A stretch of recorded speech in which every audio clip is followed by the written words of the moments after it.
Welcome back to the Rice and Slice Golf Show podcast. My name is Theo. Sitting opposite me, special guest once again, Jack Tolley. Welcome back, Jack. How's it going? Not bad, mate. To yourself? I'm okay. It's been a long day. Yeah. It's very hectic. Very hectic 24 hours. Chenji's not with us because it's his birthday weekend. Happy birthday, Chenji. Happy birthday, Chenji. So last week we did a podcast with Chenji. Last week he was in Switzerland. This weekend he's in Spain.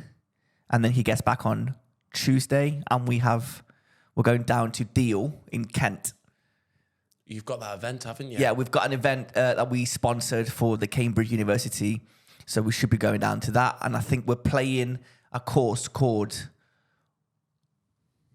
Prince Cinque Port or Royal Cinque Port. Yeah, it's it like definitely sounds on the coast. Royal Cinque Port, yeah. It's literally a stone throw away from Royal St George's, where the 149th Open was. And I think we might be playing on the Wednesday. And I was like, I'll call up and see if there's any tee times available for any other golf course around there. I called up Royal St George's. Dude, it's like fully booked for like the next 3 months. At every single tee time is fully booked. Fully booked. I didn't know you could do that. I thought it was like month. No. For these places, yes, you can book in advance. How much is it? I don't actually know. I think it's around £275. Pardon? £275. For 18 holes? That's crazy. It's funny you say that, but I'm waiting. I've got a segment about green fees today, Mate, but I'm going to get into that later on because we need to do the chit chat. I could go play a golf course up north, 2 rounds of golf at the Augusta of the North, they call it, Slaley Hall. Played there before, it's nice. Got 2 golf courses. Yeah. For like 185 quid, and that's bed and breakfast. I know, mate, but it's not Royal St George's, is it? It's not where the 149th Open was held. Yeah, that's very true. Yeah. Do you know what it is? I feel like it was probably where a lad stag do was held. That was it. Probably like 5 years ago, I bet you could play Royal St George's for like 100 quid.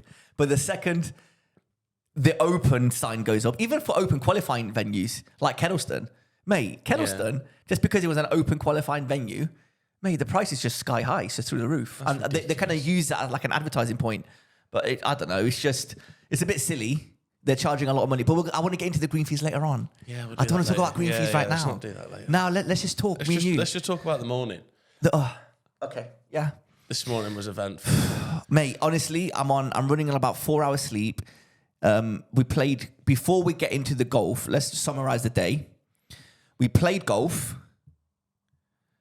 We had food. You watched Liverpool get beaten by Manchester United. Oh, no, we're forgetting about that. Yeah, it's a golf podcast. We're not going to get into how Liverpool lost on the last second. We're not going to. He's trying to make me buy it, guys. No. I'm not going to buy. No, I'm not going to buy. I'm over it. I'm done now. What annoyed me though? I'm still wearing the shit now. What annoyed me though? One thing about the Liverpool game, that kid that scored the 4th goal for Manchester United, is it Amada? Yeah. I have no idea who the kid is. No. He had the nerve to take his shirt off and hold it off like he's prime Messi. I'd have absolutely pissed myself. Honestly, if he'd have got when he got a red card, Liverpool scored after. Yeah, it didn't happen, but no. But I mean, clever lad. That I'm not a massive football fan. I'm definitely not a Liverpool or a Manchester United fan. That genuinely annoyed me, like to the point where I was shouting at the TV and everybody was like, "You need to calm down." I was like, "How dare he takes his top off and holds it up into the crowd?" He's like, my brother was like, "Yeah, but he scored the 4th goal. He scored the win." I was like, I don't give a shit what he scored. Who is he? Who is this kid? You can't just take your top off. He's a United player. No, mate, no. He's a cock. Well, obviously, but mate, that's so. Who do you think? Anyway, I'm going to move on because that genuinely pissed me off. He did score the winner though. It doesn't matter. I don't care. It was an unbelievable game for a neutral. I don't care. Yeah. What he did. No, mate, I'm take your shirt off. I absolutely hate United. Yeah, but even if I was a Liverpool player, I'd say exactly the same thing. You don't take your shirt off and hold it up to the crowd like you're prime Messi. No. Anyway, sorry. Let me calm down. Back to today in the golf. Mate, that's what United do to you. Nah, let's forget about United. They're not even worth my time. Yeah, so you watched the game. Obviously, I watched a bit of the game. I did the gender reveal which I'm going to tell you. Which I still don't know You about, don't. which Your, I'm your, literally your like- missus knows, and she was like, because obviously you were on your way here Yeah. when I posted the gender reveal, and she called you, and she was like, oh my god, have you seen the gender reveal? And you were like, no. And thank God she didn't. She didn't tell you the results. No, she didn't, to be fair. So I'm going to show you the video in a sec, and obviously it'd be nice to see your reaction. And now we're here. So it's been a non-stop day. Yeah, that's been crazy. Mad, innit? But first, I want to show you the gender reveal video. I'm Before quite we get nervous into here because this is bearing in mind when you told me, obviously, you and Cristiano were actually pregnant. Yeah. I actually got a bit emotional. You're one of the only people that genuinely cried. And I don't mean that I don't even know why I got emotional. Yeah. I don't mean that in a way of people that around us didn't care. It was just... It was expected to happen sooner or later. Yeah. It was more of a surprise at the fact that we're having twins, at the fact that we're pregnant. Does that make sense? It's because I knew like the story of you trying to obviously Yeah, get yeah, pregnant yeah. and stuff like that. And Yeah. then when you told me, I was like, Not I only- don't even know why. Yeah, mate. Soft bastard. Yeah, you and the missus as well. Yeah. But I was genuine. You've won some brownie points with me and Cristiano, mate. Obviously, I don't expect you to cry every single time. Like, I don't expect you to cry when you watch this video. I don't. Yeah, I hope you let's do. just say expectations. I don't think I'd be crying at this one. No, but it's pretty. It was pretty special. The fact that both of you got pretty emotional, which is really, really nice. Right, so this is. I'm going to show. If you're listening, I'm really, really sorry. Go over to. Don't go anywhere because it's not even on Some Slice podcast. You're going to have to trust me, but it's a video. I'll tell you in a second if you're not watching and you're listening to this what happens. But for now, Chenji, sorry. But for now, Jack, watch this.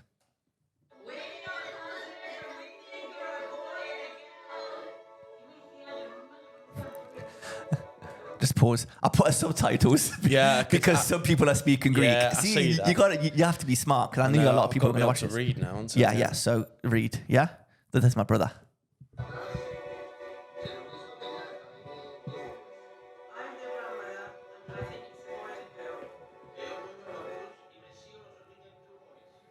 My dad was positive.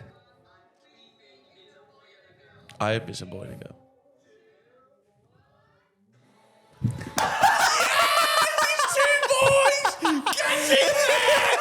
Yes! At least one of them will be on the lift tour. Get in there! Project Come on. Tiger. Project Tiger is underway. He will put like Cam Smith. He will have irons like Colin Morikawa.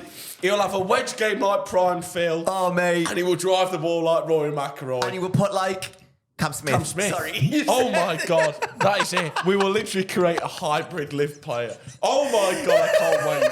At least one of them will be on tour. That's what I said. Mate. Right. Get in. I'm so happy. God. Keep them away from Harry because they'll be pissheads by the time they're 17. God.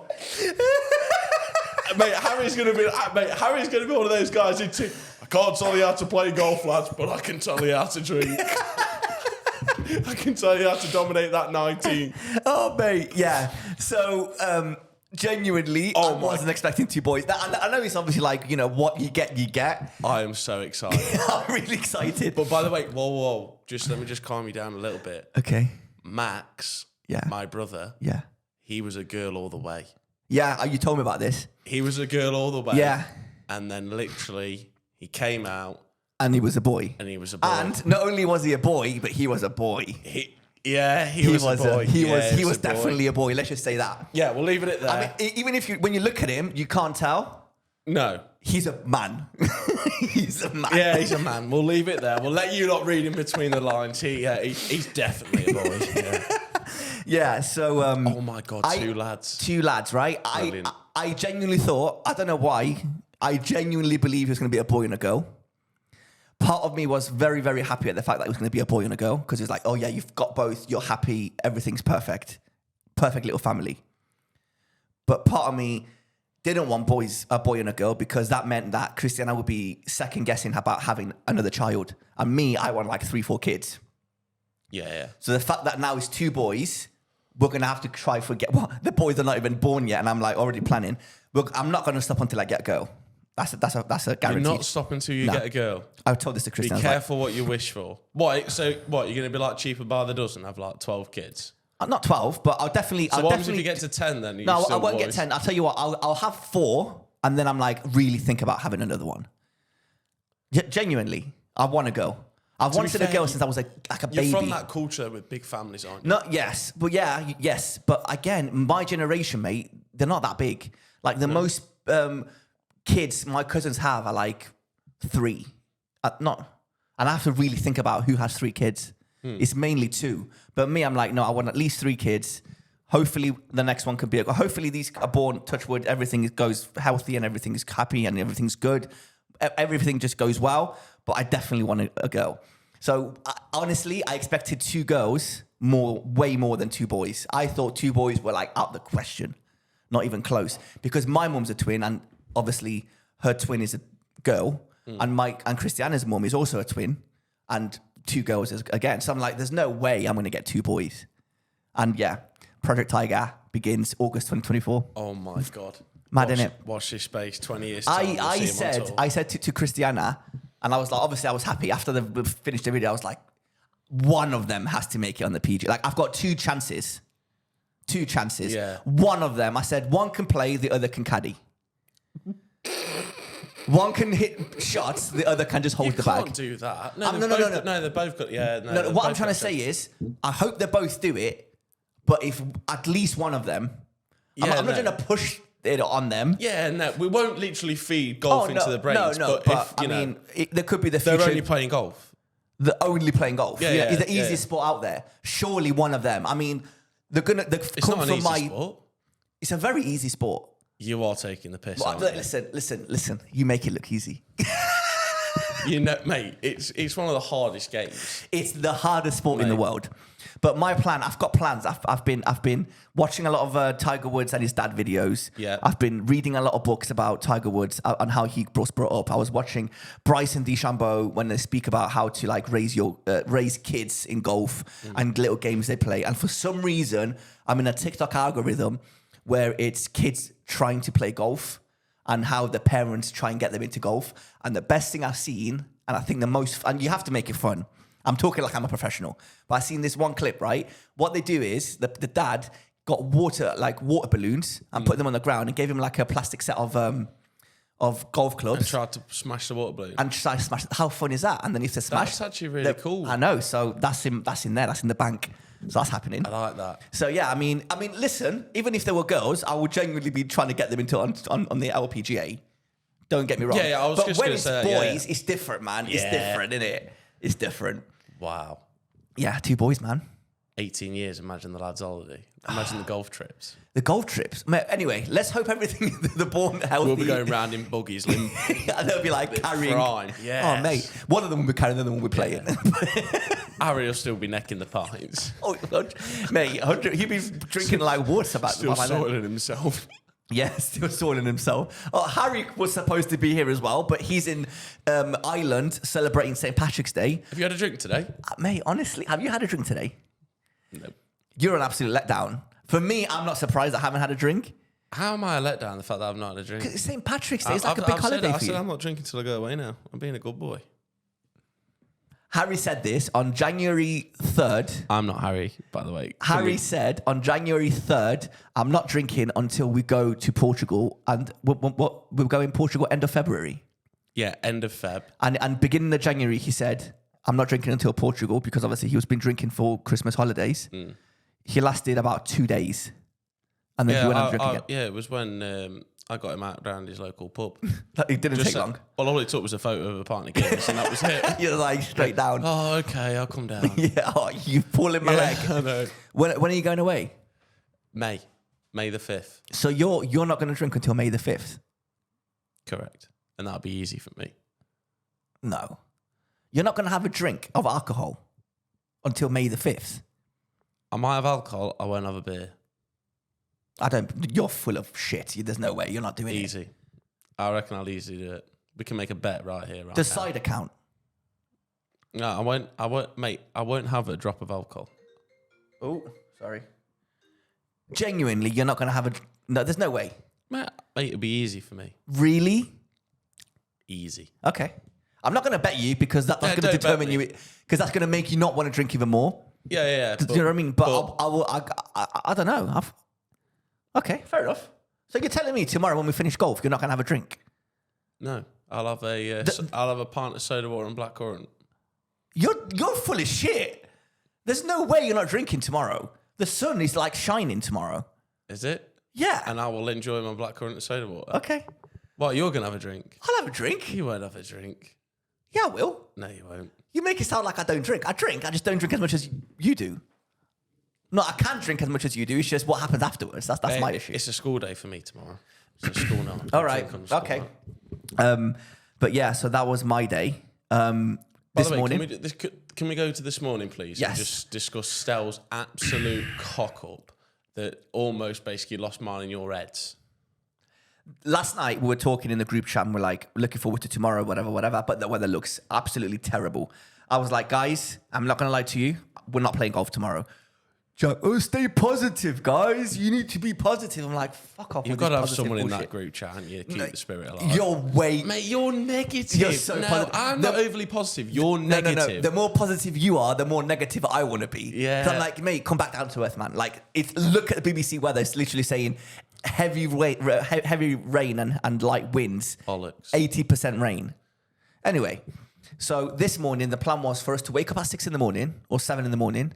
And then we would all get on a little chat and say, call the golf course that we were supposed to play at, which was Kibworth, and say, hey, are you guys open? Yes or no? Have you got temporary greens? Yes or no? And then we'll make our way. We find out really early in the morning that Kibworth was closed. So Stell, being Stell, keep in mind, he will play in a thunderstorm with lightning and a meteoroid like landing on Earth. And he'd be like, oh, boys, look, the weather's great. Let's go and play golf. He loves it. He loves it. He's a badger. Yeah. And I'm like, no, if I'm going to go and it's pissing it down with rain and I'm literally, there's water dripping down my face. I'm wearing glasses. I can't see what I'm doing. I'm walking. I'm breathing heavy. My glasses are getting all foggy. You don't have these problems. I'm like, no, it's not fun for me. I just don't like it. Not for you. No. And I'm like, guys, I would rather just not go play golf. You were up for it. Stell was definitely up for it. So Stell went, he called genuinely 15 golf courses.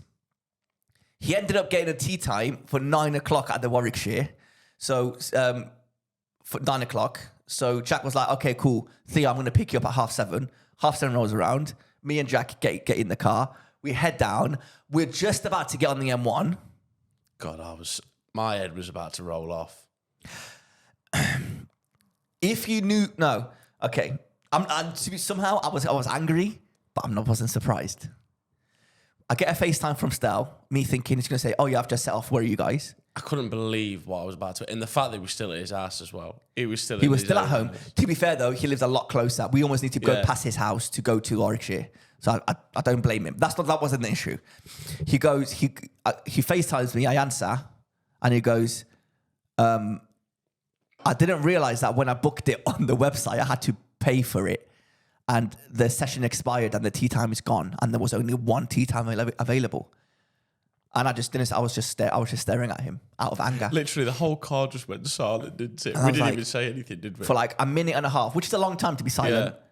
Like, imagine me being silent for a minute and a half on the podcast. Yeah, no, it just won't happen. No. So I was like, now what do we do? So already in my mind, I'm thinking, cool. Go back home, get in bed. Make a U-turn, which you did. Yeah. So you pull over, and we're trying to think of what to do because we didn't want to get on the highway, on the motorway. I start making calls. Jack starts making calls. Stell starts making calls. Every single golf course around us is closed. And even the ones that are open were saying, yeah, it's really wet. Yeah. I wouldn't advise it. Yeah, they were like, mate, it's really wet. I don't think you should play here today. Cool, no problem. Thank you for the advice. And then, where did we play today? I forgot. Leicestershire Golf Club. So we ended up getting a tee time. But it was actually Sally redeemed himself. So we ended up getting a tee time at the Leicestershire, which growing up, my sister lived like around the corner from there, and I didn't realize there was a golf course there. It's the number one golf course in Leicestershire, and we're like, okay, cool, it is what it is. But I don't care how good the golf course is right now. We just want to play some golf.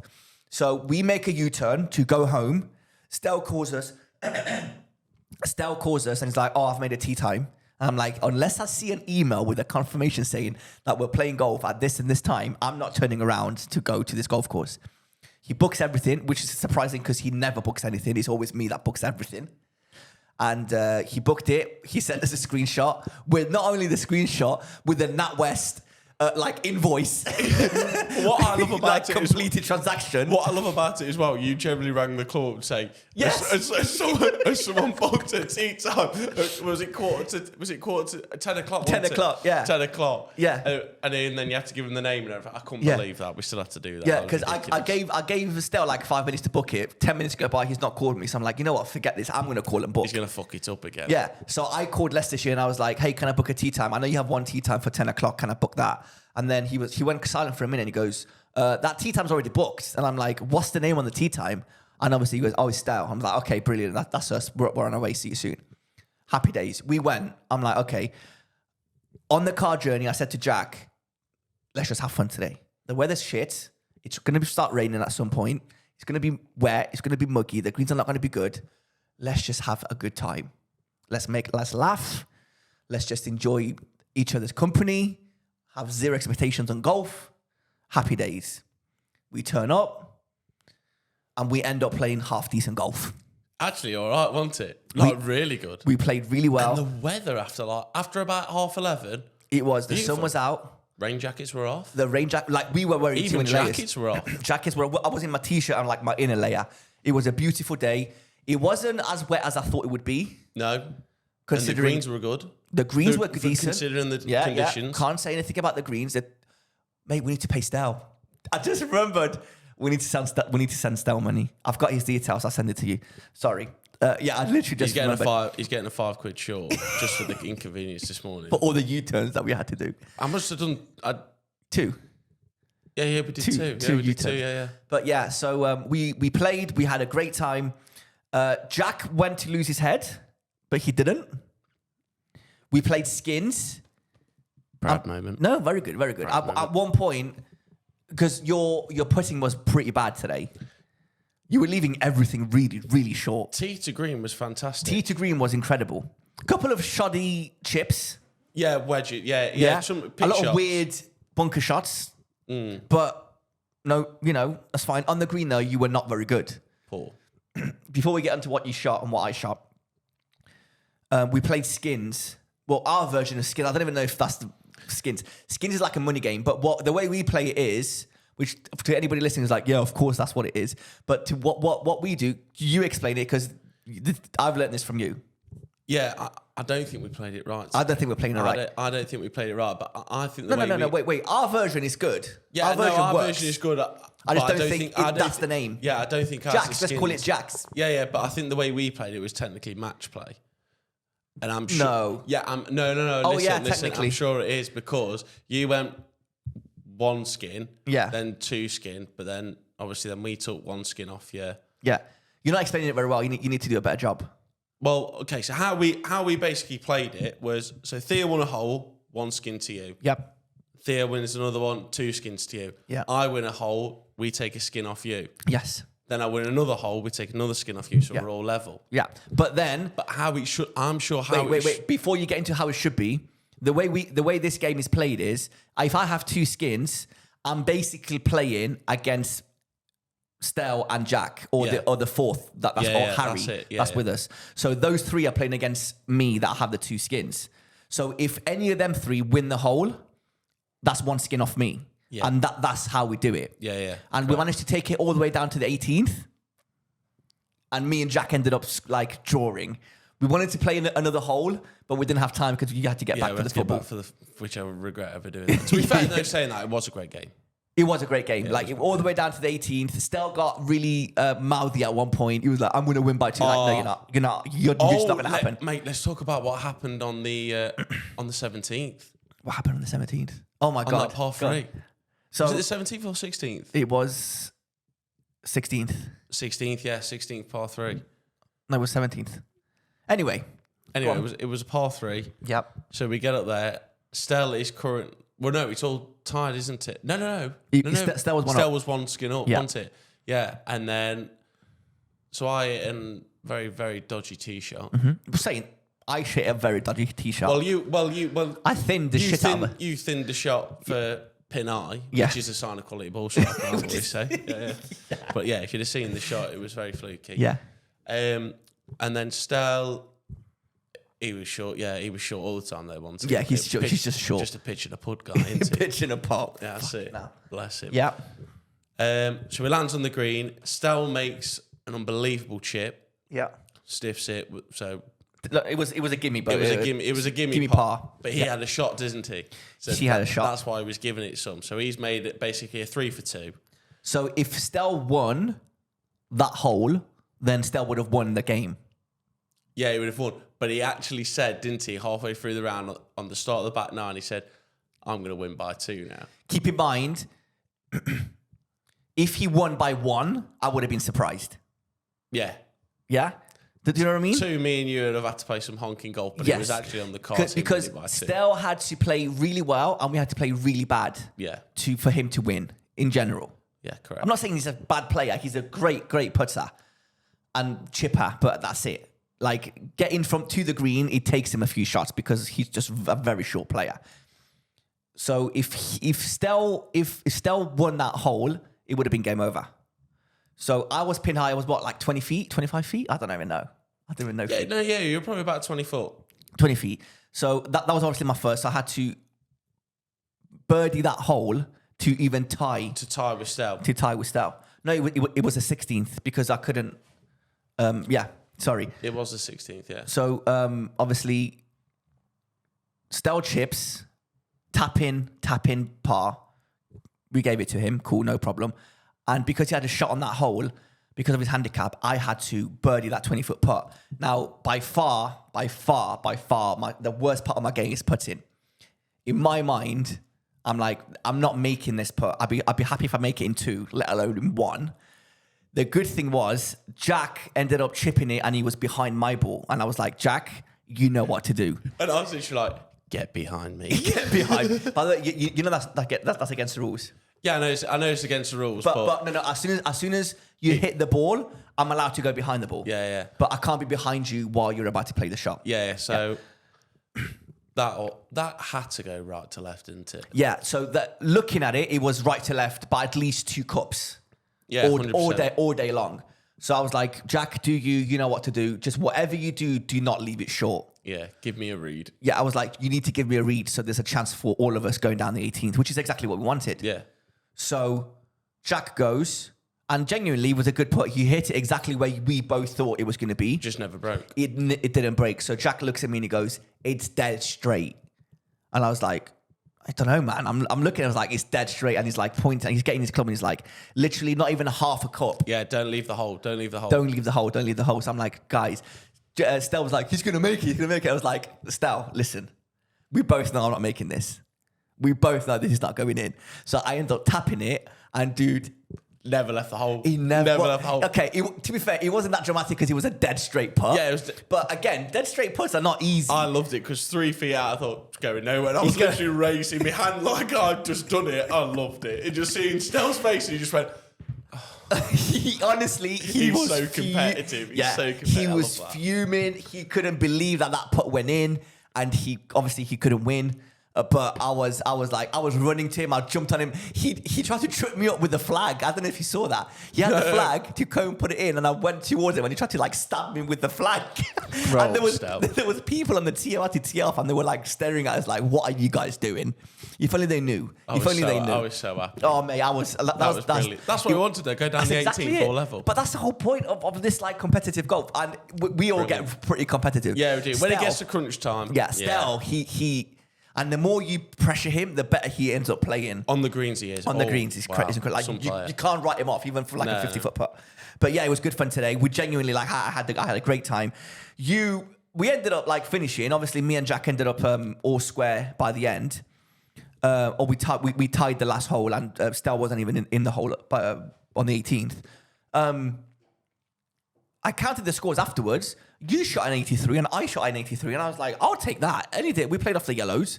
The course wasn't, I can't say it was that short. It was very shot shapy, a lot of dog legs. Yeah. It was a beautiful course. I'd love to go back in the summer and play it. Oh, yeah, 100%. It was really, really good. The greens weren't amazing, but they were playable. But I was genuinely surprised that I shot 83. Dude, you left at least 6 putts out there that you just left short. There was a lot of shots left out there. And that's what I said to you, though, is how crazy, like, Me and you came off there thinking, yeah, it was okay. Yeah. But it could have been a lot And when better. I kind of was like 80, we both got 80. I was like, bloody good going, man. Like, fair play. But yeah. Oh, Scotty Scheffler's first. Oh, God. Scotty Scheffler's. I don't want that. We're currently... I don't want that. Today's Sunday when we're recording this podcast, and the Players' Championship at TPC Sawgrass is currently going on as we speak. And Scotty Scheffler is currently first on the 17th. He's 8 under for the round. Jesus Christ, get a grip. Actually? He had that Get chip a in. grip. It's incredible how good he's playing, man. It's just It just mad. bores me because he's just not... Just doesn't give you that X factor, does he? I don't know. Brian Harman is second. Xander Schauffele is third, or tied second. Wyndham Clark. Oh, mate, I really hoped Wyndham Clark would win, to be honest with you. Did you end up watching Full Swing? I watched the first episode. Oh, yeah, you told me. Dude, I can't believe what you said earlier. You said, oh, well, I've watched the first episode. And I was like, yeah, what about the rest? He goes, they're not out yet. I'm like, no, mate, they're all out at the same time. Man, as I told you, that's where my head's at. I was literally just like, oh, yeah, I'll watch this one tonight and then it'll be out next week. Mate, it's all right. It is what it is. It's one of them. Everyone I spoke to hasn't watched the Full Swing. Dude, I cried 3 times. You cried? I cried 3 times. Not like bawling, but there was tears running down my eyes 3 times watching it. Why? I don't want to tell you. Yeah, I need you to watch it. Don't tell me. You're not going to cry because I don't see you as a crier, even though you cried when we told you. Yeah, you're that's pregnant. different though. But I felt what they were feeling for like a split second, and I was like, I just got a bit emotional 3 times. Serious? Yeah. I'll tell you one time, only the one, because we experienced it together. It basically Full Swing. It like the whole season of Full Swing season 2 is like leading up to the Ryder Cup. We went to the Ryder Cup. For me, it was like one of the most special memories I will cherish for the rest of my life. And when I was watching the last 2 episodes, which are all about the Ryder Cup, I just got, because the fact that we were there and we experienced it, I was like, that was such a great holiday that I will be telling the grandkids when in all my kids. We'll be telling the kids. Where in like 40 years' time, they're going to be showing the highlights for the 2023 Ryder Cup. And we were front row on Sunday We were there. watching them tee off. We were there. Are you mad? If you don't cry when you're watching that episode, you are spineless and you are heartless. So I hope you cry. Which I am that. But yeah, I got a bit emotional. There was a couple more times. I'm not going to mention why. But as I know, I get very into my films and very into like these documentaries that I watch. And I'm like this on the edge of my seat, especially when it comes to like golf. Come on. Yeah, you are a badger when it comes to that. I'm a badger. You love a bit of golf. Yeah. But it was. I genuinely loved it. It'd be nice if you watch it so we could talk about it. Yeah, no, I'll watch it this week. I can start it tomorrow. I mean, you don't have to. You can do what you Yeah, want. no, I feel pressured into doing it now. No problem. But yeah, it's speaking of the players. Did you see what happened with Rory, Victor Hovland, and Jordan Spieth? No. No. Oh, sorry. Are you on about when Rory went into the water? Yes. Yeah. Do you know what happened? I semi do that. It was basically a ruling, wasn't it? And Rory was trying to find. Rory thought that he landed on land, didn't he, first before he then went into the water. Yeah. And then it was a ruling of they had to try and come up with an area of where it crossed. Yeah. But then from there, I couldn't really. And I think between them all, they were trying to obviously, and Rory was just basically trying to make sure that Victor and Jordan were happy with that. Yeah. And I think they were happy with that. I think in the end they were happy with that. I can genuinely say I didn't understand what happened. Because, but when you actually watch the clip, I'm sure when you watch the clip, I'm sure you see actually it bounce. see the bounce. Yeah. See, that's why. So I'm like, well, it hit land first, so you can just drop it from there. No. Yeah, and that's what they were discussing. But what I didn't get is that they were saying about speak to the TV. There was no cameras on that side, so they couldn't see it. No, I know they were on that side, but the camera that we saw was seeing it bounce. Yeah. So surely that would have been able to be Obviously not, because they couldn't reported back to the players. even the surely. referees, the marshals, even they couldn't say with certainty like, oh, just place the or drop the ball here. But what annoyed me was the fact of how much Victor Hovland and Jordan Spieth were grilling Rory McIlroy. It was a bit too much. I don't know why they were fully on his case. Like, I don't know. Like we're picking place obviously because of winter. I mean, it doesn't for me and for you. There's a bit of a difference, though, Pete. Theo, you are playing for like millions and millions of pounds and ranking points and FedEx points. So you want to make sure. I'm talking about we're talking inches. Yeah. Is it really that big of a deal? Rory was like, let's just split the difference. Like I say here, you say there. Let's just put it in the middle. I personally thought that's a shit like thing to say. Yeah, let's split the difference. Yeah, let's split the. I personally thought Rory was he was almost trying to do two. He was more bothered about doing the right thing. Opinion than he was. He should have literally just done right. I think it crosses there. It should have been there. Let me get the marshal over. Marshal, are you happy with that? Yeah. Yeah, Sam. Don't matter what them two think at the end of the day. They were fully going at him. Yeah, I know. And they were the worst thing, Jordan Spieth didn't even see anything. Yeah, and so he was why like, is he even involved? He was like, but what I hear about the other people around me, where you're placing the ball is completely wrong. I'm like, why are you talking, Jordan Spieth? I love you. Shut your mouth. What are you doing? Yeah. You have zero say. And plus, let's say Rory Mcllroy makes a mistake. Like what you said. Rory says, this is where I'm going to place. Marshall, are you okay? I don't care what Victor says. I don't care what Jordan Spieth says, right? Well, they're the rules. And then Marshall says, okay, cool. Even if Marshall says, oh, you're doing that wrong, or I'm not sure, you do whatever you think is best, because that sometimes happens in golf. You think you do whatever. If Rory McIlroy makes a mistake, at the end of the round when he goes to hand his scorecard in, he would get penalised then. Yeah. He would get like a 2-shot penalty. Yeah. So it makes no difference, Jordan Spieth and Victor Hovland. Why are you moaning? And why? I don't know if he was like honestly, everything went downhill after that, because he was like on a really, really, really good run. Yeah, 100%. But I think he shot 10 under on the first day, and he got 2 balls in the water. Didn't he finish? No, didn't he finish 7 under? I'm sure he finished 7 under first day. 7 or 8 under first day. I wish I had it in front of me. Oh, here we go.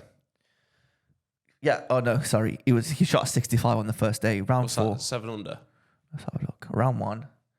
So he got 1, 2, 3, 4, 5, 6 birdies in the back 9, which was the front 9. And then which was it, the 7th that he made that mistake, because he got a 6. I don't know. But it was after that round, he just went downhill to the point where it was 65, 73, 69, 72. And it's a shame, because he was really playing really good golf. And normally Rory doesn't start very well. He ends really well. But I don't know, he annoyed me how involved the players got. Like, it doesn't make a difference what you're saying. If the player in question makes a mistake, there's plenty of cameras around and there's plenty of marshals to be like, what you did is wrong, 2-shot penalty. It's that simple. Yeah, 100%. Is that simple? It's the same ruling with marking the wrong scorecard. Did you see Jordan Spieth got disqualified? Yeah, what is that about? That is the silliest rule. Mate. That you can put. It's not like you're going out in the middle of nowhere and it's just you playing golf and you have to trust your word that this is a correct scorecard. There's hundreds. Okay, there's probably hundreds of cameras on that 18-hole golf course. There's marshals everywhere. Clearly, they don't even need to write a scorecard. There's people that go around with holding the scoreboards. Why does it matter if I make a mistake on one of the holes? I'm not trying to cheat. That to me, that is the oldest and silliest rule that needs to be changed. But yeah, that genuinely annoyed me. I think that's a rule that'll always be in. But I don't think you can really get rid of that rule. I think that's golf, isn't it? Some rules need to change. There's a lot. I wish I had it ready. Yeah, do you know like what score, like what card he actually marked? I know he marked the wrong one. But what are we saying about the wrong one? Did he just mark his own, or because obviously you're meant to mark your partners? No, you on the PGA Tour you mark your own card. You mark your own card. Yeah. On the PGA Tour you mark. I'm 99. No, you don't. I'm 99% sure. Mate, you don't. Do PGA Mate, you definitely don't. Tour pros mark? You don't. You swap over their own card. I'm 99.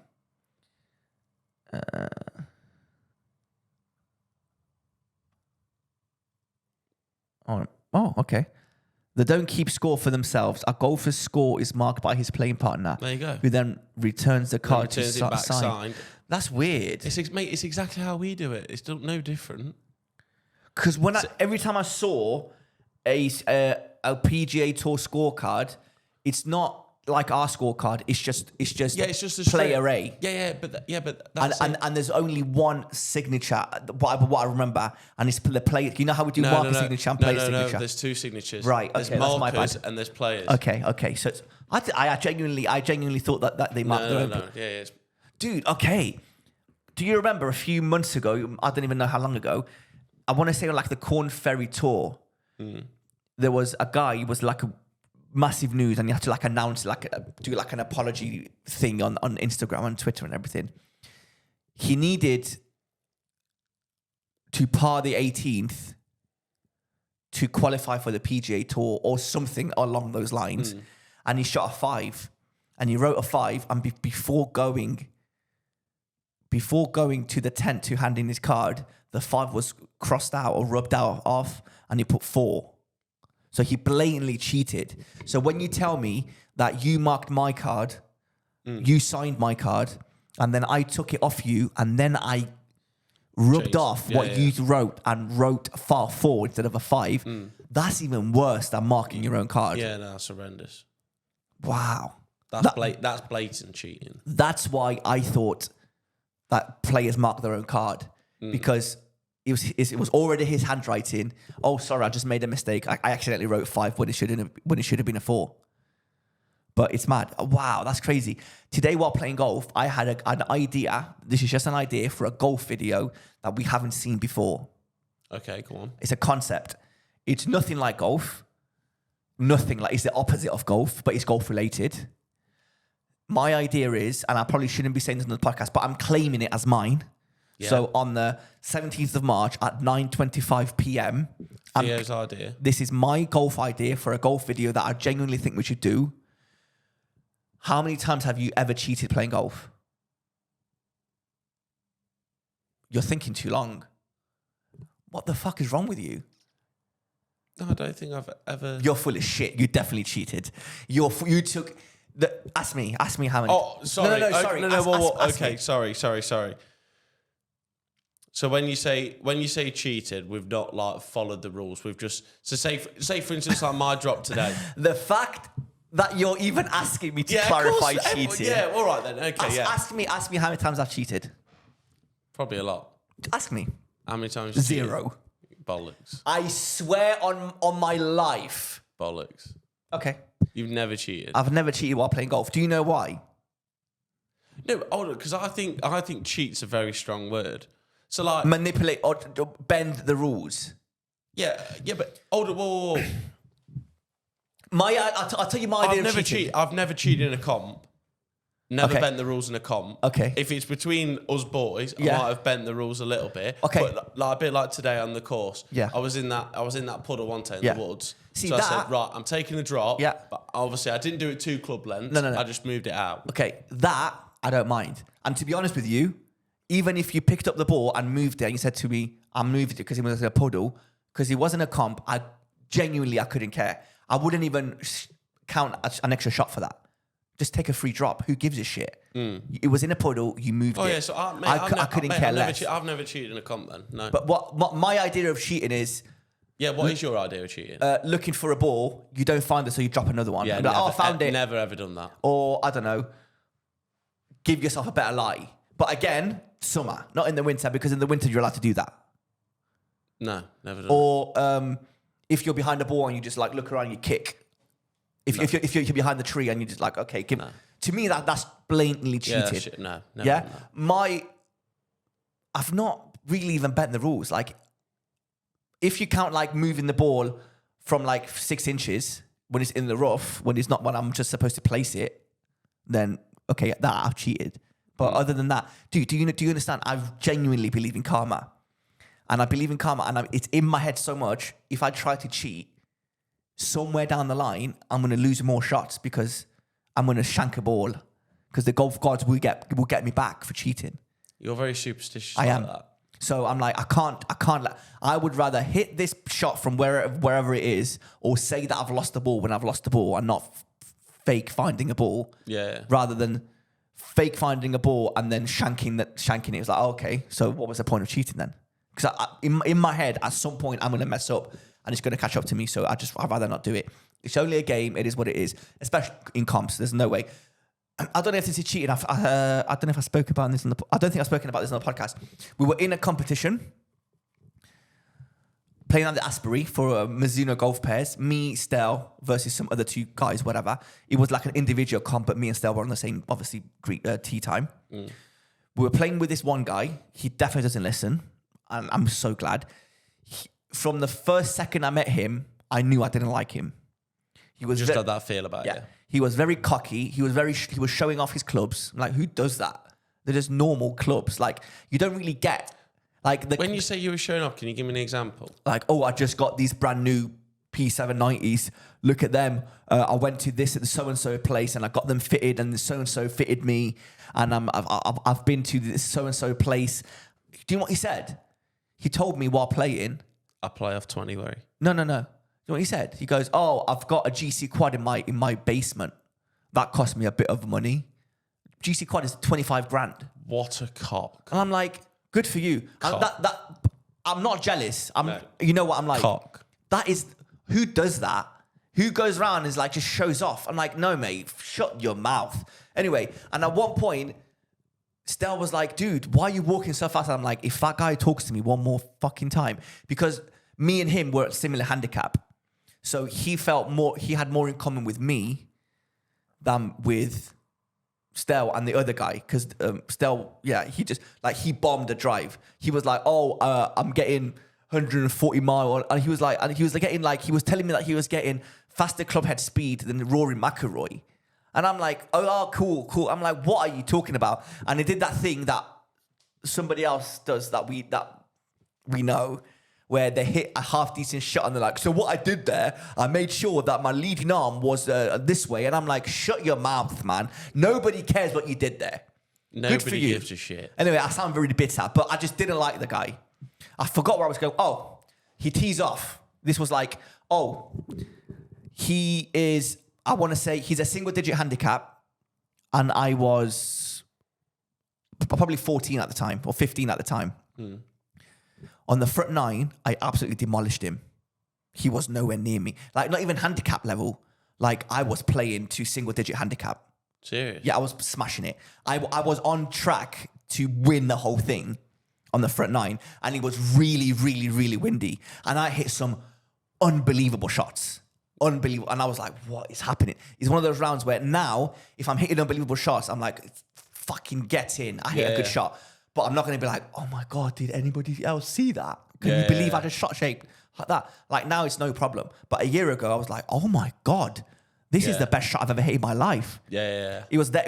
I was you like, have those days. Yeah. And I was waiting for the downfall of like, okay, I've had my good 30 shots. Now is the time where it's going to go downhill. And it just wouldn't go downhill. So for the first like 10 holes, I was playing really well. I was probably 1 over on like 10 holes. And I'm talking like 40 mile an hour winds. I was reading the wind perfectly, dude. I was at a par 3 and the wind was like 20. I was like, this is like, I don't know, massively left to right. So I would aim like so far left, knowing that the wind would take it. Dude, and I'd be like pin high with like a tap-in birdie. It was honestly, I don't know what came over me that day. The kid didn't like it because obviously I'm a 15 handicap and he was like a single digit handicap. How old was he? I want to say about 5-6 years younger than me. Very cocky. Very posh. You could tell he was very posh. Young lad. Yeah, he kept going on about his membership or where he was a member, and he was like a member at 2 clubs. It's like, don't be that guy. You're out to play golf. You just know he's coming from like wealth. Like generational wealth. He sounds very much like an only child. Yes, I got that vibe. Anyway, I'm dragging this story on way too long. So at one point, Stel was like, we're walking the back nine. I got into that Tiger focus mode. Yeah, no one's talking to me. Yeah. Do you know why? Because he was like, this is what he said to me. I don't care on the back nine. He goes to me, I don't care if I win this competition. All I care about is beating you. He said that to you? He said that to me. Oh, wow. That get you riled up? That get you riled up? Yeah. You have no idea. I was like, Stel came out. Stel came up to me while we were walking, and in Greek, he says to me, I swear to God, if you don't beat this guy, I don't know what I'm going to do to you. And I just carried on walking. I was just walking. In the zone. Just looking straight. And I was like, the guy's finished. we were like on the 17th, we were all square, like me and him. Yeah. On the 17th, he tees it up, he drives it, he like semi-hooks it. And he wasn't in like, it was rough. It was like thick rough. Anyway, so obviously you do the gentlemanly thing and you go around and you look for the other guy's golf ball like we did for you today and for me today and for everybody else. You saw his ball and I saw his ball. And he was looking for his ball for about 10 minutes, which the rule is 3 minutes. 5 minutes generously. He was looking for his ball for about 10 minutes. After the 5 minutes, I found his ball. I didn't say that I found his ball. So he ended up walking back to the tee. So he ended up walking back to the tee and re-teeing and then slicing. And he was like, out the hole. And I was like, there you go. That's what you get for being an absolute dickhead. And it's the foolish, once they've done that, They can't, if you did find their ball, they can't re-hit the first one, can they? No. That's not breaking the rules, is it? It's not my problem that you lost your ball. It's not my job to find your ball. No. It's not against the rules. That's not cheating. Yeah, That's cheating. that's what... You hit a bad shot. Yeah. I just didn't do a good enough job helping you find your ball. God, it'd be brilliant if you just picked it up. See you anchor. No, do you know what I did? Oh, please tell me. You tell me it's there. Oh, it's there, mate. No, after he hit his ball, I went over to the first ball that he hit. I picked it up and I put it in my pocket. I didn't say anything to anybody. And so then you have cheated then? What do you mean? I picked up his ball. So you're telling me that you've never cheated in golf, but you've just done that? No, you know, I'm asking you if this is cheating or not. But wait, I don't think you get what I'm trying to say. Yeah, I know what you're trying to say. He's trying to find his ball. You're not responsible for finding his ball. He hit his ball. Yeah. We can't find his ball. Yeah, I know. He goes back and he hits a second ball. So even if we find the first ball, it's dead. The first ball doesn't count because you re-hit. Yeah. So after he re-hits, I go up to the first ball. While he's walking up, it was like a long, uphill. Yeah. I pick up his ball and I put it in my pocket. And then on the 18th, I use that ball on the par 3.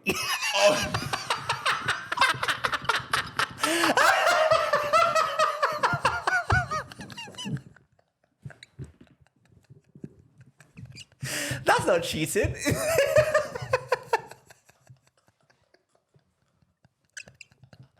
That's good. Oh, That's God. good. That's good though, isn't it? I love that. He deserved it. That's brilliant. He deserved it. No. Oh my God. No. That'd have been brilliant. If that was me today, I'd be like, I I found this and just chuck it out as soon as after we finish playing golf. Yeah. Sorry. Don't be a dickhead. Fair play. More of the story, innit? Fair Karma. play. I like that. No, If you're I like good to that. people, people are good to you back. Yeah, true. It is what it is. I don't brilliant. think that's cheating. No, I think that's brilliant. There you go. That's Happy brilliant, days. mate. That's I don't know how we got on that. Oh, sorry, my golf idea. Yeah. What is your golf idea? So my golf idea is a YouTube video where we play normal golf and you are allowed to cheat. But if you get caught cheating, you add a stroke. So your score counts as normal.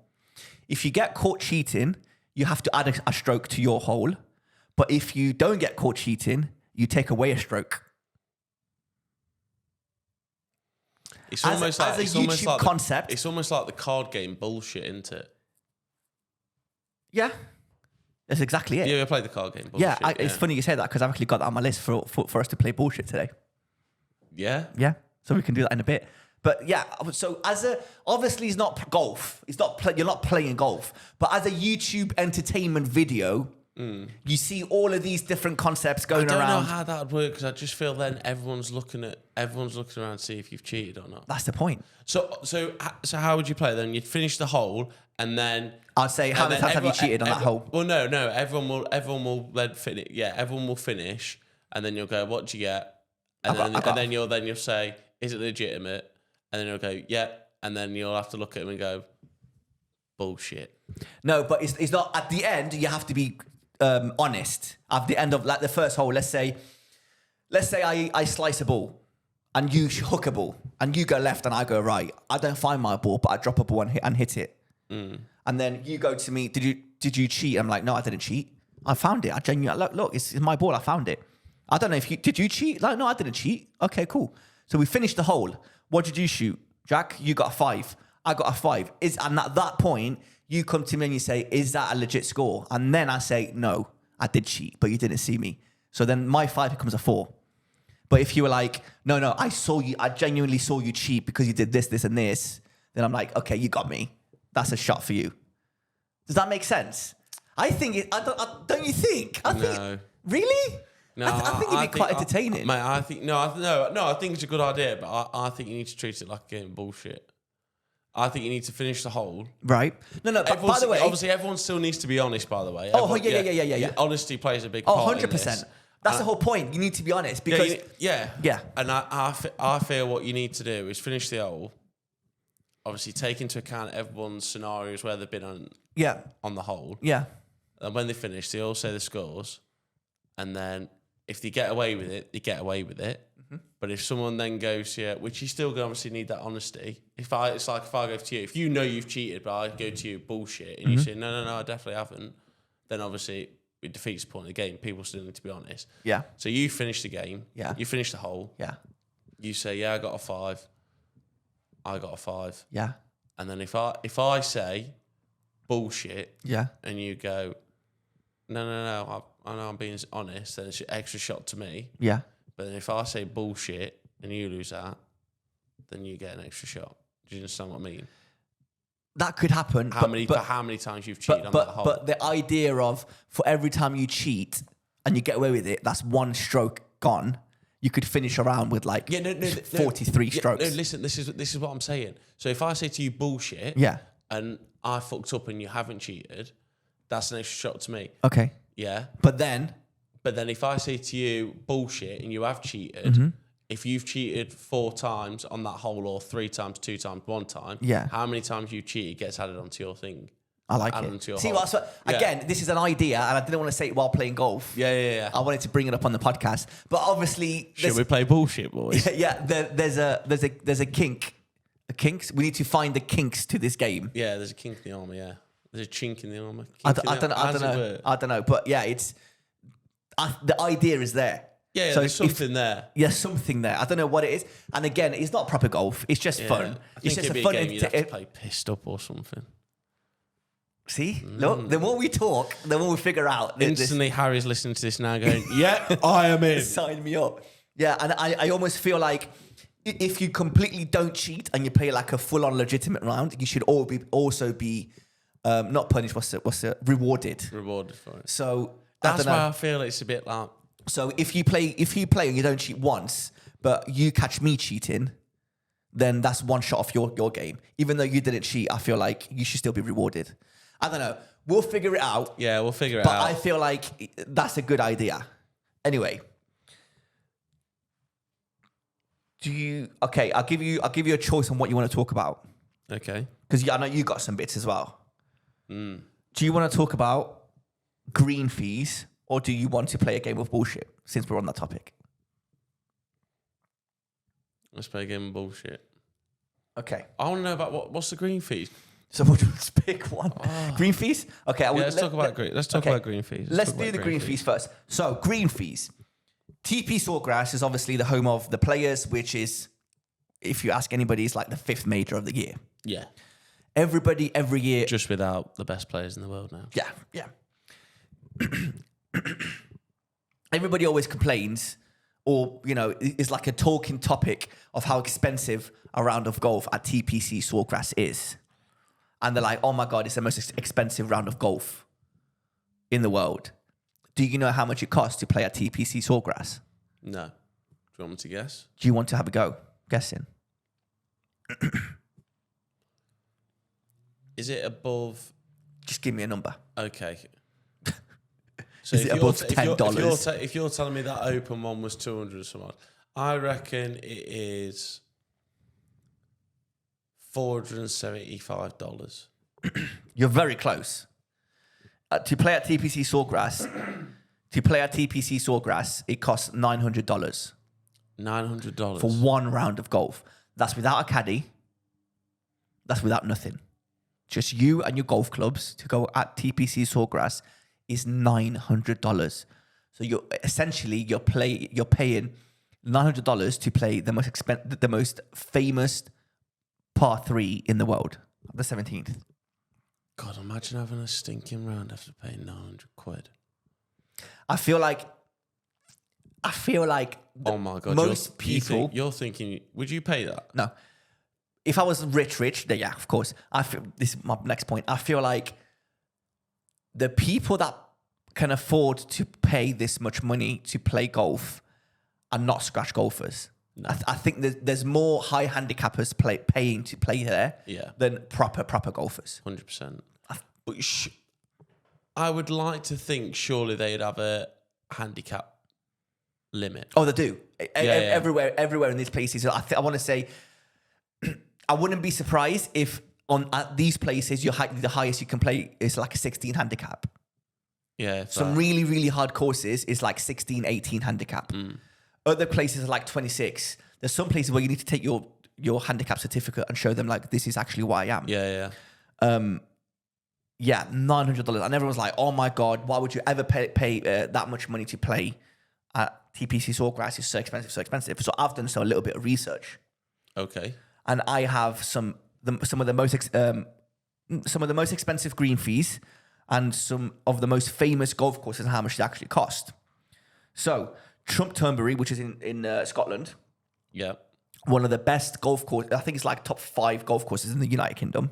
Okay. And I want to say like in the world, it's definitely in top 50. Have you played it? No, mate. Jesus Christ. I played some. No. You've played some courses, No. So I played some £50 courses. I have to ask these. Yeah, £50 courses. I think the most I've paid for a golf round was probably like £110 in the UK. Yeah.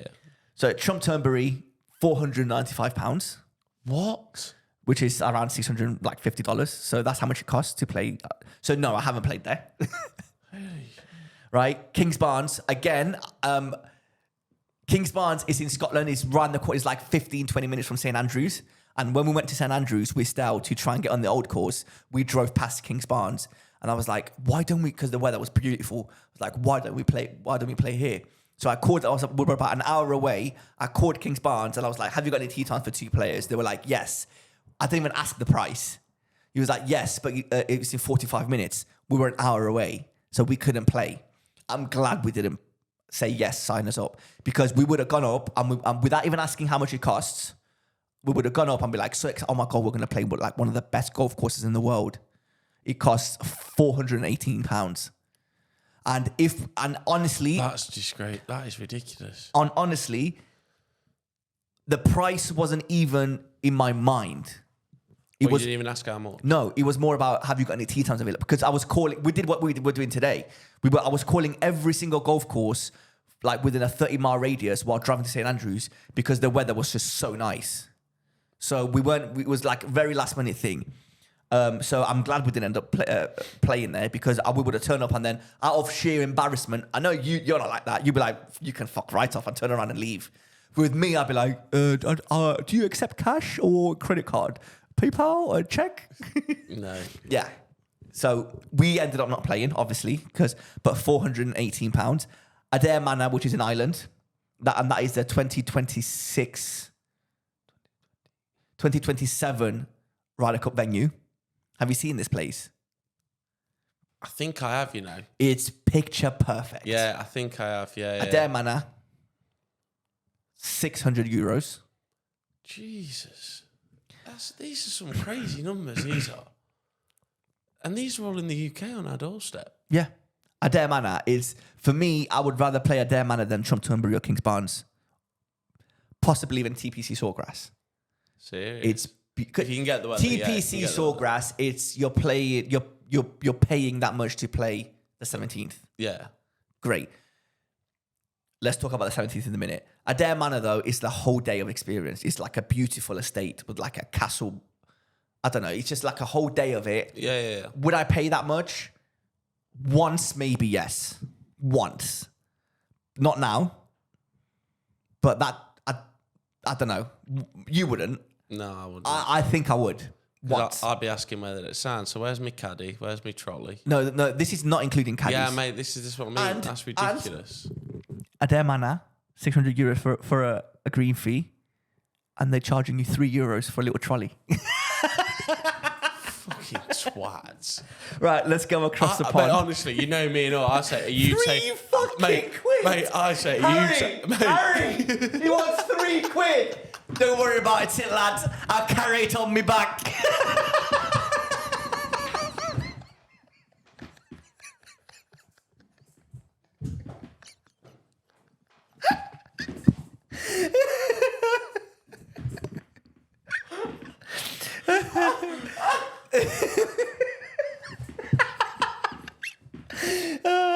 Right. You all right, mate? Oh my God. But you can see it in your head. I can definitely see that conversation. Like, you fucking what? You can get fuck you. Right. So moving across the pond, right? Pebble Beach. Are you okay? Yeah. All right. Oh, bear in mind, I've actually walked on Pebble Beach. Like on a Pebble Beach. No. At Pebble Beach. At Pebble Beach. No way. We've actually done this without actually knowing. No Well, way. no, I think we did semi-know. When was this? So when we did a San Fran to LA road trip. No. Yeah, right. So just cut a long story short, we went to America like 3 or 4 years ago. Yeah. And we did a road trip from San Fran to LA. No way. And during the road trip from San Fran Okay. to LA, we were around like the Pebble Beach area. Yeah. But we didn't know this at the time. And we went on the actual beach. And the actual beach, that you see on the TV and stuff like that, Yeah. was actually the beach that we were literally watching golfers No play way. on Pebble Beach. And we didn't even know that was Pebble Beach. No. Mate, it was so crazy. We was like, oh, it's just a golf course.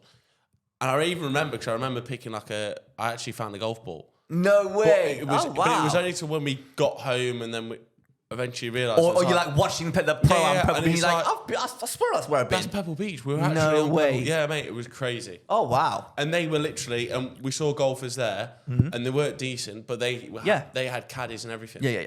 That Crazy. You can't go to every golf course that I mentioned on this list. You can't go and not have that caddy experience. Yeah. So keep in mind the prices that I'm giving you is not even a caddy. Yeah, and the caddy. I wouldn't mind a caddy. I think I'd love a caddy experience. Yeah, I would as well. Caddy, the way most caddies work. I've never had a caddy in my life. I've always wanted one.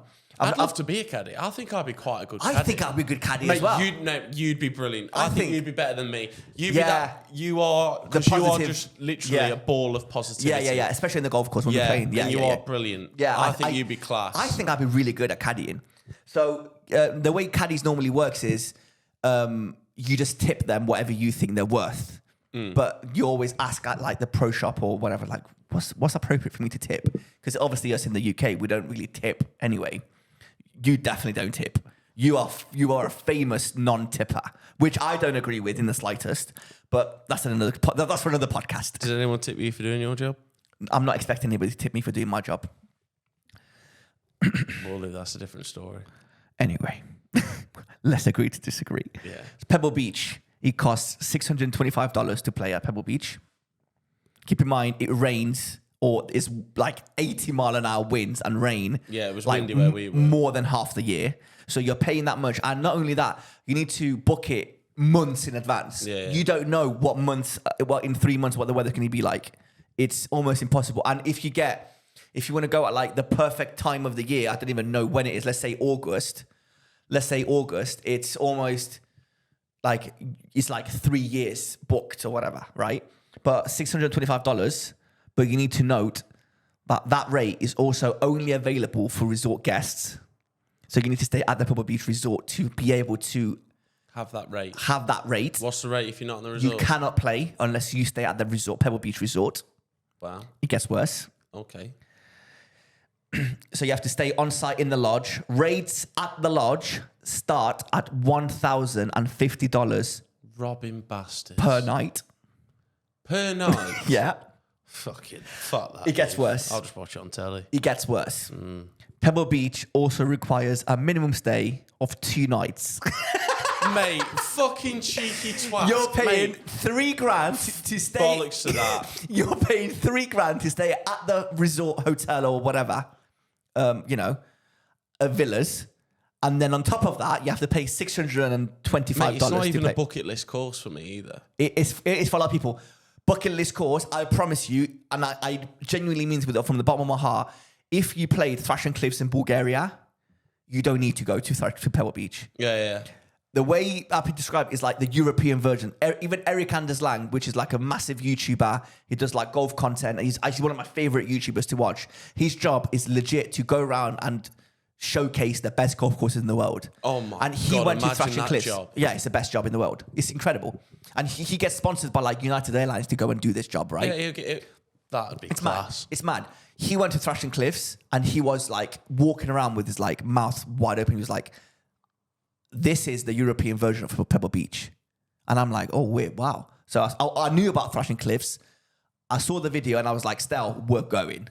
So we ended up going. It's incredible. And it cost like £110 or whatever it was. That's crazy. It was amazing. Yeah, amazing. me and H want to do that. Yeah. I would like to join you if that's okay. Yeah, you can come along. Cheers, mate. Right. Last one. Shadow Creek in Vegas. Have you heard of this place? I have. This is where they did like the match play with Rory and I have. Tiger Woods a couple of years ago. Yeah. Do you know how much it costs? It's got that lovely par 3.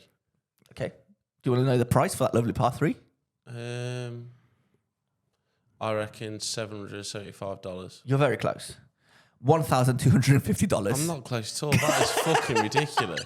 And who is paying that? a lot of people, mate. You probably get Americans. Cause No. A lot of people are paying that. Serious? Yep. Shadow Creek, you have to also be staying at the MGM resort, which is the only way for you to play at Shadow Creek. So it's exactly the same concept as Pebble Beach because MGM own Shadow Creek. And they're like, well, if you want to stay, if you want to play here, you have to be staying at one of the MGM hotels. Mad, innit? The problem is, then the reason that price is because people are willing to pay. Rich people. Mate, there's a lot of rich people out there that have zero idea of golf and they're like, oh, I heard this is a good place. There's a lot, don't get me wrong, there's a lot of purists that genuinely want to go and play the course and they're like, I've been saving up for like 5 years to play in this golf course. But that's the thing. I couldn't. I agree. Because you're walking around. Part ways with money like that. No, because you're walking around and all you're looking around and you're thinking, I've paid £600 for this.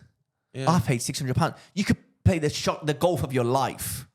And by you finish the 18th, you've put in that last putt, and all you're thinking about is, I just paid £600 for that. I just parted ways with £600 in 4.5 hours. It's crazy. It's crazy. Yeah, no, it's ridiculous. Again, if I was to win the Euro Millions next week, which I'm planning on doing, we had a chat about this today. Yeah.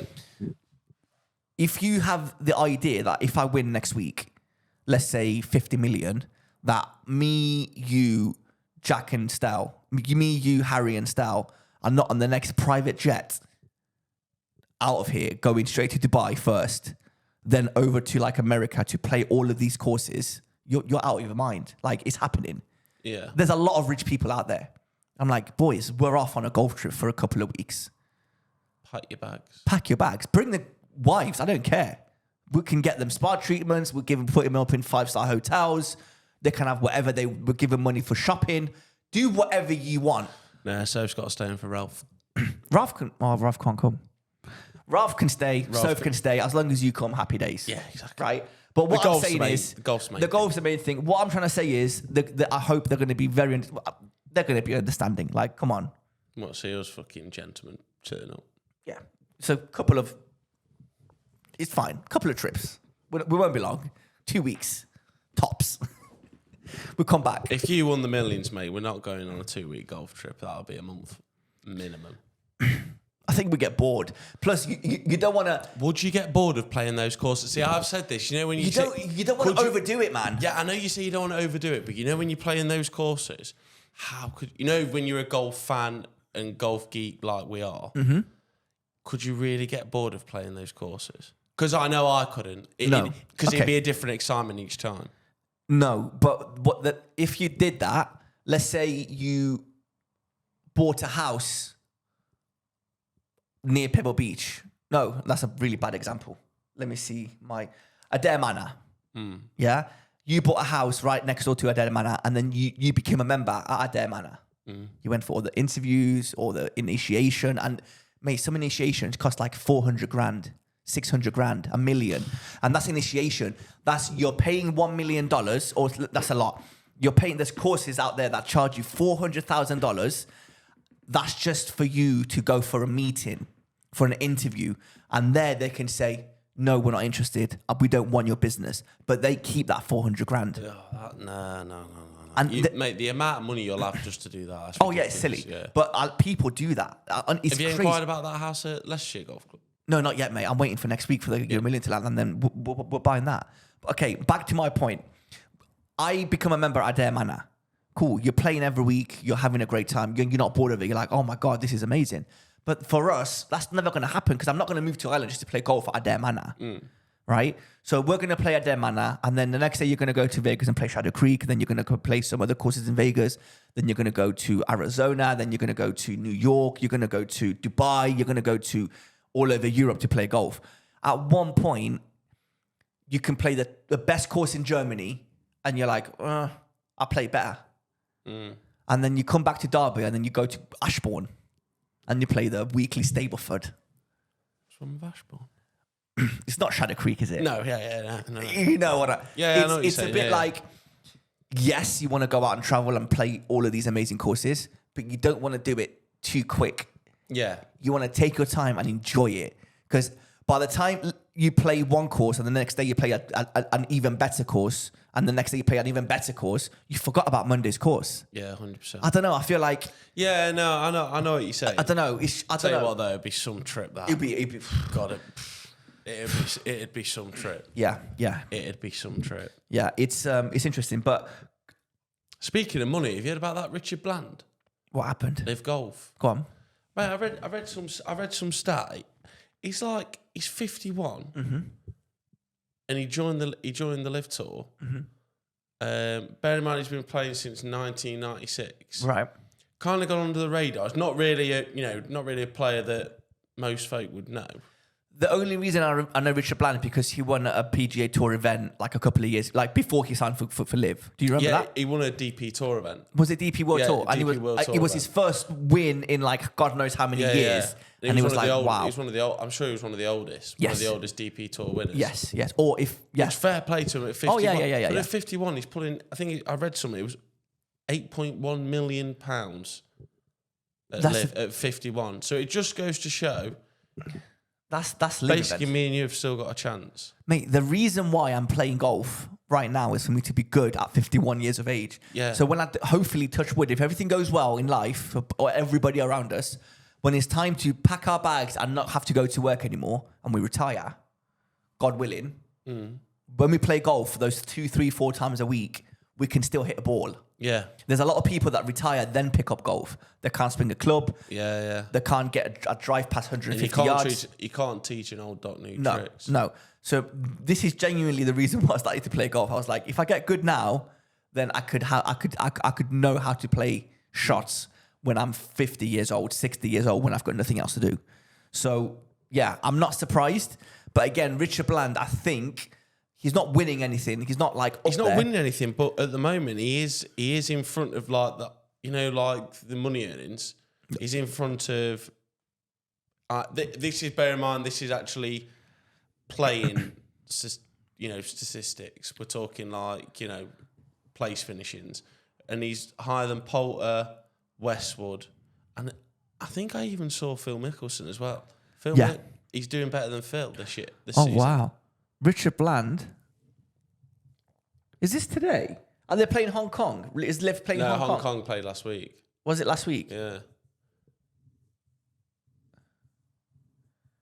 Okay. Are you sure? Abraham Answer, right? Yeah. Yeah, sorry. Yeah. Richard Bland finished tied 8th. Yeah, mate. Honestly, he surpassed high-profile signings like Phil Mickelson, Poulter, and also Leeds Westwood. What do you know? What team is it? The Cleats. Yeah, he plays for the Cleats. So if we go to teams, Cleeks, not Cleats, Cleeks. Cleeks, yeah, Cleeks. Yeah, that's it. Here we go. CLEEK. Yeah. So he plays for the Cleats, and they're 5th in the team leaderboard or whatever. I mean, that's where he's getting most of the money. But he's saying it's the best thing he's ever done. Oh, 100%. Mate, if you're winning 8 million, I would love to know. Here we go. Do you think he'll be on the PGA database still? Because I could on I'd love to know what his career winnings and earnings. I wouldn't mind seeing his earnings. Let me try and find it, because on the PGA Tour app you can find it. No, he's Richard Bland. He's not on there. Just while we're on bland things, slow play. God, Did you see Brian Harmond? I'm not surprised, mate. Did you see that chip? No, I actually Oh, didn't mate, see I it. saw it on social. I saw it on Twitter, on social media. I think it must have been I think it was over 14 or 13 wiggles he had over a chip. At one point, I generally thought my fucking phone had broke. He were doing it. Honestly, it was ridiculous. And then chipped, and I just think to myself, I'm trying to find it so I can actually watch it. looked like his fucking neck had fall off. Honestly, it must have. He just kept on doing this, literally, just like. It's like a little twitch thing. I can't find Jason it. Duffner had it, but he was more of a waggle. He literally kept on turning his neck. I thought, Jesus Christ, it's going to fall Patrick off. Cantley does exactly the same thing. Did you see what Max Homer did? Oh my God. How somebody didn't die. But what would have... No, sorry. What would have happened, though? What would have happened? So I don't know the details, but Max Homer, there was a clip that went like semi-viral or whatever. He was underneath a tree, like on some pine cones. Pine cones? Yeah. Wood chippings, whatever you call it. And there was like palm trees 50 yards ahead of him. And the way I'm guessing he was trying to either hook the ball or draw the ball. And there was 2 palm trees that he was aiming like that's where he wanted to get the ball through and then curve to the left. That's what I'm gathering by the way his stance was. I don't know. Was he trying to hook it or cut it? I don't know. Whatever. Yeah. Whatever he was trying to do, he was trying to get it in between the 2 palm trees, which were, 10 feet apart, 20 feet apart, whatever. Yeah. No, not 20 feet. Maybe 10, maximum 10 feet apart. Now, if you're a PGA professional, that's no problem. What really, really, really surprised me was the fact that where he was aiming, right in front of him, there were spectators. So, just Jack trying to crack his back. To be fair, I need to do the same. These chairs are not very comfortable. So he's standing there, and normally what happens is marshals or the players or even the caddy, they were like, guys, you need to move to the side, move out of the way because the ball's coming towards you. There was players literally in front of the ball. Not players. There was people literally in front of the ball. And I'm like, these guys need to move. I'm so surprised how Max Homer or his caddy didn't say, guys, you need to move to the right. See, that'd be in my head. As much 100%. as much of a good player you are, at the end of the day, it don't matter how good a player you are, you've still got that bad shot in you. 100%. But I feel like they're so used to seeing people, it's weirder when there's nobody around that when there is people around, But right? a prime example of, it's like Justin Thomas when he cut that corner off. Yes. And he was aiming at fans. Yeah, but he shouted. He was like, "Guys, you need to move out the way. You need to move out the way." Is it that one where he was next to the tour truck? No, it was on the tee. It was on the tee. Oh, okay, it was a different one I'm thinking and of. there was fans all the way over there, and you can literally see he's aiming at a crowd of fans. Yeah, all right, he's got his driver. Yeah. But like, I know obviously he's a PGA professional. Yeah, but still, just like I don't know. They're used for me to as a fan though, I would not. It doesn't matter how good of a player you are, I would not be there. I agree. But if I'm on if it's Tiger Woods or who was it? Like you said, Justin Thomas. If you're on the tee and you teed it up, perfect conditions, chances are you're going to hit a half decent drive. Yeah, 100%. Good enough where it's above the people and you're going to hurt them. Yeah. Where Max Homer's ball was, everything could have happened. Anything could have happened, right? So his ball wasn't like wood chippings. You could easily top the ball. Obviously, you're Max Homer, you're incredible at golf. But what happened was he ended up mishitting and he hit the palm tree like directly across from him. And the sound was so loud. I was like, Jack, imagine if that was somebody's head. Like, what happens? Mate, what does happen? Like, what actually happens? What happens is the guy potentially dies. Potentially. What happens to Max? Nothing. He carries on playing. He's like, I'm really sorry. Here's a glove. No. Whoa. I'm talking if you seriously. Nothing. Mate, because I'm telling you now. It's not attempted murder. No? Yeah, no, but this is what I'm saying though. But what happens? This needs to be looked up because, say for instance, that does hit a bloke in the head and he has serious health issues after. What happens? Do the PGA? How does it work? 100% has some sort of insurance against this. They must do. 100%. Because we're talking about, this is America. Yeah. You fall over or you like hit your foot on the edge of a tree or edge of a table and they're like, I'm suing. Yeah. So they definitely have some. What happens if PGA Tour player, what's the word I'm looking for, dude? PGA Tour player not hits. Yeah. Injures a spectator. Seriously injures. Seriously injures spectator.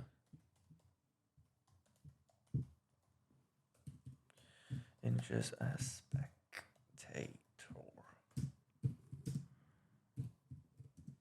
Okay, here we go. There's a whole thing. What happens after four injured fans face legal hurdles in golf ball lawsuits? Here we go. Radical spectator, Le Golf National last week with permanent vision. Oh shit! Somebody at the Ryder Cup in Paris. Is it Paris or France? Permanent vision loss in her right eye after Brooks Koepka errant tee shot on the par 4-6 hole on Friday morning struck her in the head. After being released from the hospital, Ramande, 49, said that she had planned to sue the event organized because officials did not shout any warning as the player's ball went into the crowd. The Europeans, okay, we don't care. What happens?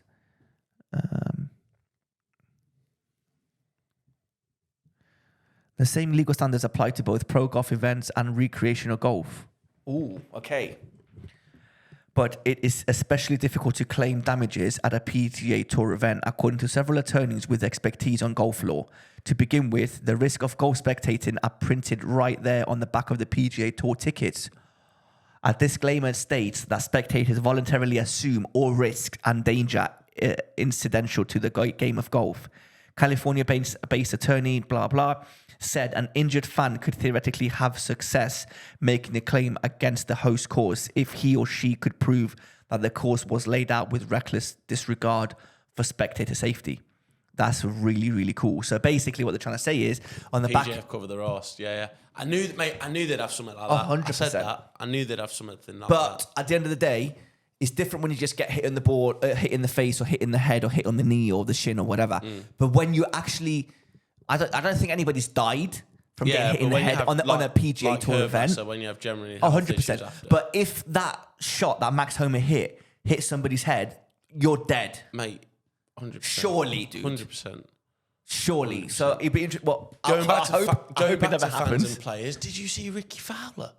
What happened with Ricky Fowler? He lost his shit, didn't he? I don't know. What happened? A fan, camera bollocks again.